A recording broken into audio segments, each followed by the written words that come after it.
Sayın Atatan YouTube kanalımızın izleyenleri, Türkmenistan gündemi haber bültenimize hoş geldiniz. Bültenimizdeki haber başlıkları: Türkmenistan, Uluslararası Çalışma Örgütü'nün 111. oturumuna katıldı. Türkmenistan'da Uluslararası Enerji Konferansı düzenlenecek. Türkmenistan, Afganistan ile tarım alanında işbirliğine hazır olduğunu belirtti ve son haberimiz, Türkmenistan'da Uluslararası Dans ve Folklor Festivali gerçekleştiriliyor. İlk haberimiz, Türkmenistan, Uluslararası Çalışma Örgütü'nün 111. oturumuna katıldı.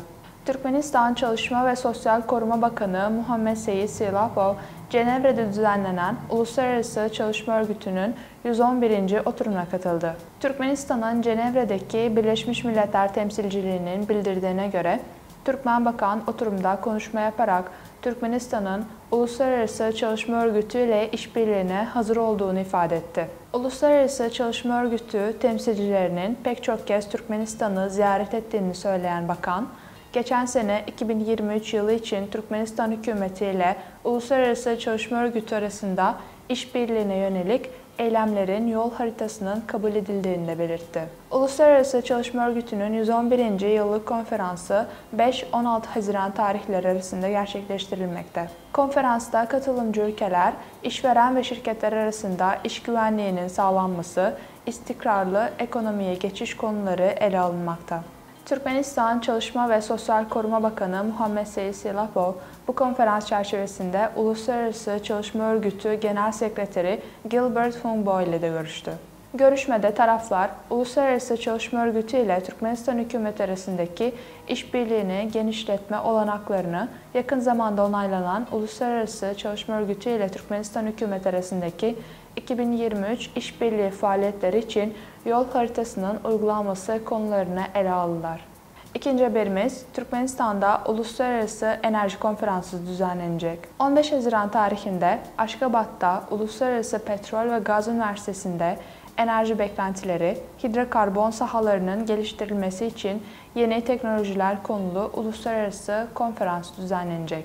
Konferans, Türkmen Forumu şirketi tarafından Türkmenistan'ın ulusal enerji şirketleri ile birlikte düzenlenecek. Konferansta enerji yataklarının geliştirilmesiyle kaynaklanan çevreye emisyonların azaltılması konuları ele alınacak. Söz konusu konferansa 20 ülkeden 800'den fazla delege katılacak. Bu prestijli etkinliğin Türkmenistan'ın petrol ve gaz sektörünün karşı karşıya olduğu çevre konularını görüşme ve Türkmen devlet kuruluşları ile büyük enerji şirketleri, uluslararası kuruluşlar, akademik topluluklar ve çevre korumaya odaklanan finansal kuruluşlar arasındaki uluslararası işbirliğini güçlendirmek için her yıl düzenlenmesi planlanıyor. CNBPC, BP, ExxonMobil, Petronas, ADNOC, Metro International, Buried Hill, Napeco, Dragon Oil, ENI, Lukoil gibi Uluslararası Enerji Ajansı yani IRENA, Küresel Gaz Merkezi, Gaz İhraç eden Ülkeler Forumu,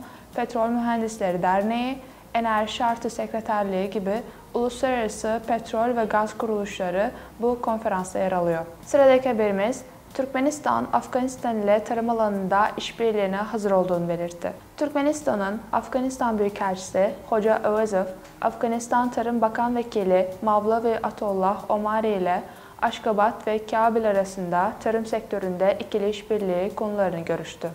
Bahtar Haber Ajansı'nın bildirdiğine göre Afgan Bakan, ülkesinin hükümetinin Türkmenistan ile tarım ve bahçecilik alanında işbirliğini geliştirmekle ilgilendiğini söyledi. Bu kapsamda tarım ürünleri, hayvancılık ve çeşitli tarımsal araştırmaların değiş tokuşu ile ihracat, ithalat işlemlerinin uygulanması için bir kampanya başlatılması konusu ele alındı.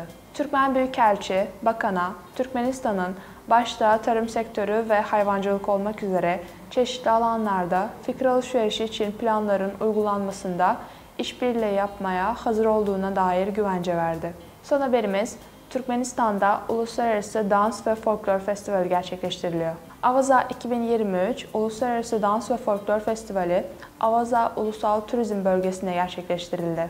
Türkmenistan Kültür Bakanlığı tarafından düzenlenen festivale İran, Hindistan, Kazakistan, Çin, Tacikistan, Rusya, Romanya ve Özbekistan'dan folklor ekipleri katıldı. Festivalin ilk gününde orijinal ulusal ezgileri yansıtan ve halk geleneklerinin eşsiz örneklerini içeren bir konser düzenlendi. Bugün yani 14 Haziran tarihinde halk sanatı ve halk dansları gelenekleri konulu uluslararası konferans düzenlenecek. Ayrıca Avaza 2023 Uluslararası Dans ve Folklor Festivali kapsamında yabancı folklor ekipleri için tekne gezileri de düzenlenecek. Avaza 2023 Uluslararası Dans ve Folklor Festivali'nin kapanış töreni, diplomaların takdimi ve final gala konseri 16 Haziran tarihinde gerçekleştirilecek. Sayın Atatan YouTube kanalımızın seyircileri, Türkmenistan ile ilgili Türkçe haberlerimizi atatanturkmenistan.com haber sitemizden takip edebilirsiniz. İyi günler.